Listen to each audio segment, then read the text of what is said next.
Russia থেকে তেল কেনা বন্ধ না করায় ফের ভারতের উপর কড়া পদক্ষেপের হুমকি দিলেন আমেরিকার প্রাক্তন প্রেসিডেন্ট ডোনাল্ড ট্রাম্প। তার দাবি, ভারত আমেরিকার সঙ্গে ব্যবসা করলেও আমেরিকা নাকি ভারতের বাজারে ঠিকমতো প্রবেশ করতে পারে না। সেই কারণেই আগামী 24 ঘণ্টার মধ্যে ভারতের পণ্যের ওপর অতিরিক্ত শুল্ক চাপানো হবে বলে জানালেন তিনি। মঙ্গলবার সিএনবিসিকে দেওয়া এক সাক্ষাৎকারে ট্রাম্প বলেন, ভারত আমাদের সঙ্গে ব্যবসা করে, কিন্তু আমরাও চাই ভারতের বাজারে ন্যায্য সুযোগ।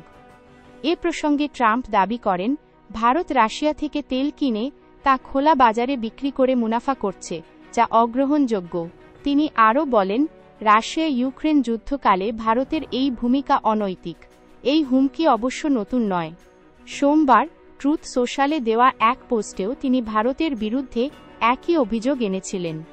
তবে এখনও পর্যন্ত ভারতীয় সরকারের তরফে এই বিষয়ে কোনো প্রতিক্রিয়া প্রকাশ্যে আসেনি। দুই দেশের মধ্যে বাণিজ্য চুক্তি এখনও চূড়ান্ত না হলেও ট্রাম্পের এই বক্তব্য আগামী দিনে ভারত আমেরিকা সম্পর্কের উপর প্রভাব ফেলতে পারে বলেই মত কূটনৈতিক মহলের।